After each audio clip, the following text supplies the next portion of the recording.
जय जय स्वामी समर्थ, श्री स्वामी समर्थ, जय जय स्वामी समर्थ। पुन्हा एकदा आली आहे मी तुमच्यासोबत एका नवीन व्हिडिओसोबत आणि एका नवीन विषयासोबत। सकाळीच मी सत्यनारायण पूजेचा व्हिडिओ अपलोड केलेला आहे, तर बऱ्याच जणांना असे वाटले की मी ही सकाळी पूजा केलेली आहे। नाही, ही मी काल गुरुपौर्णिमे दिवशी पूजा केलेली आहे। त्याचा व्हिडिओ फक्त तुम्हाला सगळ्यांना समजण्यासाठी आज अपलोड केलेला आहे की पुढच्या पौर्णिमेपासून तुम्ही स्वतः घरी पूजा करू शकाल। काही जणांचे मला असेही मेसेज आले की ही केंद्रानुसार नाही, थोडीशी वेगळी आहे का? तर हो, आम्ही स्वतः याज्ञिक असल्यामुळे आम्ही पूजा अर्चा सर्व काम आमच्या घरात केले जातात। त्यामुळे ही सत्यनारायणाची पूजेची जी मांडणी आहे ती अगदी सत्यनारायणाच्या कथेप्रमाणे आहे आणि त्याप्रमाणे म्हणजे अगदी पुस्तकाप्रमाणे मांडणी आहे जी नेहमी केली जाते इतर वेळेस देखील। आणि उत्तर पूजा ही प्रत्येक पूजेची, वैभवलक्ष्मीचं असू दे, गुरुवारच्या व्रताचं, कोणत्याही याची ही उत्तर पूजा ही करावीच लागते। त्यामुळे ती देखील तुम्ही आवर्जून उत्तर पूजा करत जा। आता आजचा विषय काय आहे बघूया। तर आजचा विषय आहे कर्पूर होम। बऱ्याच जणांचे मला अशा रिक्वेस्ट आल्या होत्या की मला लोबान धुपाचाही होम, म्हणजे लोबान धूपची धुरी कशी करावी हेही दाखवायचं आहे आणि त्याचप्रमाणे कर्पूर होम कसा करायचा आहे तेही दाखवायचं आहे। तर मी आज तुम्हाला एक छोटासा इथं एक उदाहरण देते की कर्पूर होम कसा करायचा। तर त्याआधी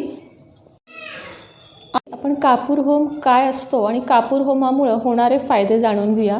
कापूर हा आपल्या घराला निर्जंतुक देखील करतो आणि कापूर होममुळे आपल्या घरामध्ये शांतता नांदते। कोणत्याही प्रकारची वाईट शक्ती, दैवी शक्ती असे जे म्हटले जाते, भूतबाधा वगैरे जे कुणी या गोष्टींना काही त्रास कुणाला होत असतील तर तेही नष्ट होतात।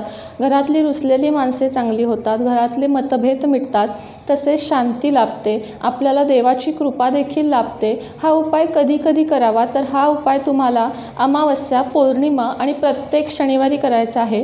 प्रत्येक शनिवारी नाही जमल्यास प्रत्येक पौर्णिमा आणि अमावस्येला करायचा आहे। पौर्णिमेला कशासाठी करायचं आहे, तर सगळे मंगलमय व्हावे म्हणून करायचं आहे। आणि अमावस्येला कशासाठी करायचं आहे, तर काही वाईट असेल आपल्याकडे तर ते निघून जावं यासाठी करायचं आहे।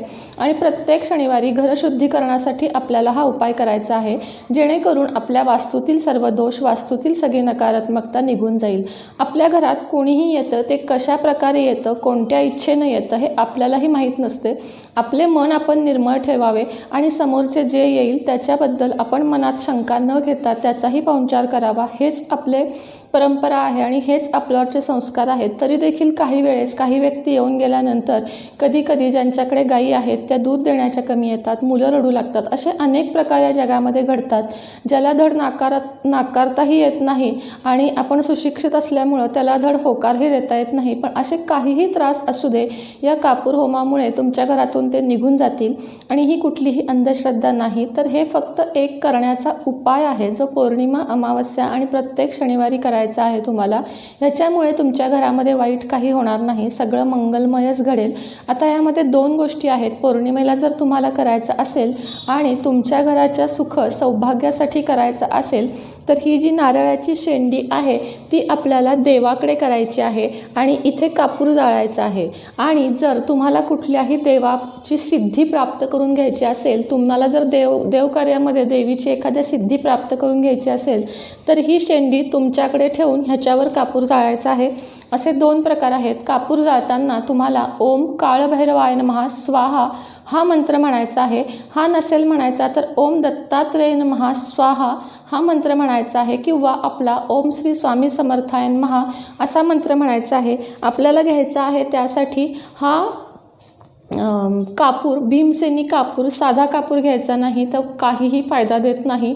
हा कापूर घ्यायचा आहे, ह्याचे 11 तुकडे करायचे आहेत आणि 11 वेळा तुम्हाला त्या नारळावर ठेवून तुम्हाला तो मंत्र म्हणायचा आहे जो मी दिला। या तिन्हीपैकी कुठलाही एक, ओम काळभैरवाय नमः स्वाहा, ओम गुरुदेव दत्तात्रेय नमः स्वाहा आणि ओम श्री समर्थाय नमः, ओम श्री स्वामी समर्थाय नमः स्वाहा, या तिन्हीपैकी कुठलाही एक मंत्र, आता मी स्वतः श्री स्वामी समर्थाय नमः हा म्हणते, तुम्ही तुमच्या इच्छेने कोणताही म्हणू शकता। या तिन्हीपैकी तिन्ही मंत्र तुम्हाला फायदा करून देतील।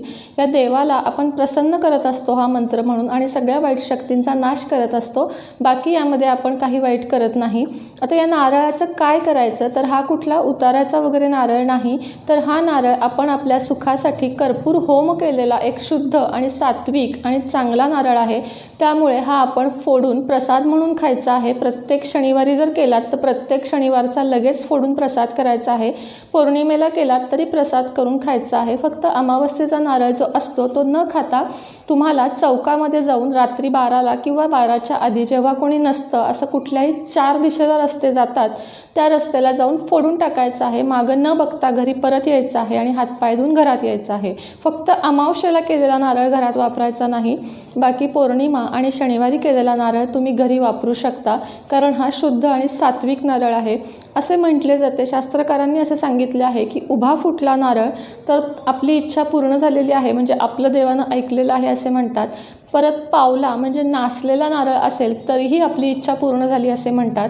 आडवा फुटला तरीही हरकत नाही, तरीही प्रसाद म्हणूनच खायचा आहे, पण जास्त चांगलं उभा किंवा नासलेला असेल तर असतं असं म्हटले जाते. तर मी तुम्हाला आता त्याची कृती थोडक्यात करून दाखवते. या ठिकाणी मी कापूर घेतलेला आहे आणि याचे तुकडे केलेले आहेत. असे आपल्याला 11 तुकडे करायचे आहेत. मी आत्ता तामण घेतलं आहे खाली, कारण मला व्हिडिओमध्ये दाखवायचं आहे म्हणून. आणि त्याच्यावर अशा प्रकारे तुम्हाला हा कापूर शेंडीच्या भागावर ठेवायचा आहे आणि नंतर तो आपल्याला पेटवायचा आहे. आता पेटवून तुम्हाला दाखवते मी की तो कसा पेटवायचा आहे.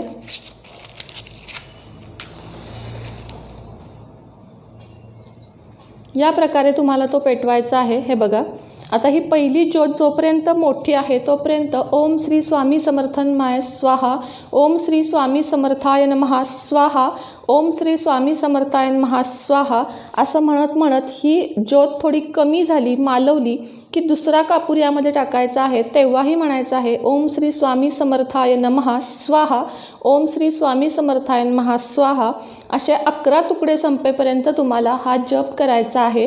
हे झालं सौख्य मांगलिकेसाठी.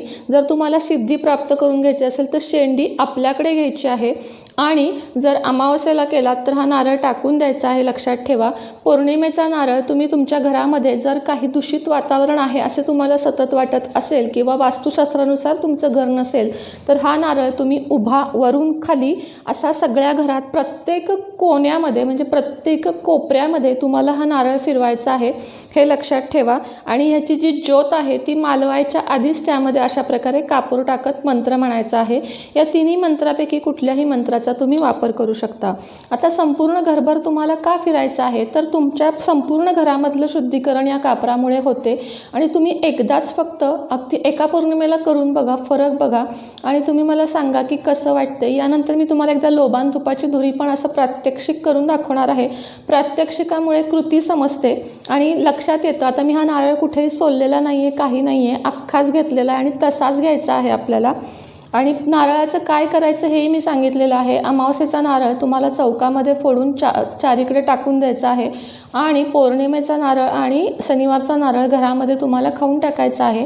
तो टाकून द्यायचा नाही आहे. खराब निघाला तर विसर्जन करायचं आहे. बाकी त्याचं काही आपण करू शकत नाही खराब निघाला तर. अशा प्रकारे मी तुम्हाला आज कर्पूर होमाची माहिती दिली आहे. सायंटिफिकदृष्ट्या सुद्धा ह्याच्यामुळे घरातील प्रत्येक जीवजंतू तुमच्या मरून जातो, हेही एक चांगले कारण आहे. तर सगळ्यांनी करा. तुमची वास्तू अतिशय प्रसन्न राहील याच्यामुळे. तुमची प्रत्येक इच्छा हळूहळू करत पूर्ण होईल. विश्वास ठेवा, श्रद्धेने करा, मनात किंतु आणू नका. तुमचं सर्व बाजूने कल्याणच हो, हीच माझी स्वामीचरणी प्रार्थना. कालच्या पुरामध्ये बऱ्याच घरांचे नुकसान झाले आहे. काल आपण घरामध्ये गुरुपौर्णिमा साजरी करत असताना बऱ्याच जणांचे घर वाहून गेले आहे, बुडून गेले आहे. मला कमेंट आले, जीवाला हळहळ वाटली की आपण इथे असे व्यवस्थित आहोत आणि त्या लोकांवर असे संकट आले आहे. स्वामींचरणी हीच प्रार्थना की त्या लोकांचं लवकरात लवकर परत घर वसू देत. कुणालाही कुठलीही हेल्प लागली त्या पूरग्रस्तांपैकी थोडीफार माझ्याकडून जी होईल ती मदत मी नक्की करेन. मला कळवा. हा व्हिडिओ मी इथंच थांबवते. भेटूया एका पुन्हा नवीन व्हिडिओसोबत आणि नवीन विषयासोबत. माझ्या दोन्हीही चॅनलला सबस्क्राईब करा. हे एक चॅनेल आणि मराठी हाऊसवाईफ एक चॅनेल, त्याची मी लिंक डिस्क्रिप्शन बॉक्समध्ये देईन. त्या चॅनेलवरही तुम्हाला विविध प्रकारची माहिती मिळेल. तर नक्की त्या चॅनेललाही भेट द्या. नमस्कार. श्री स्वामी समर्थ. जय जय स्वामी समर्थ. श्री स्वामी समर्थ. जय जय स्वामी समर्थ.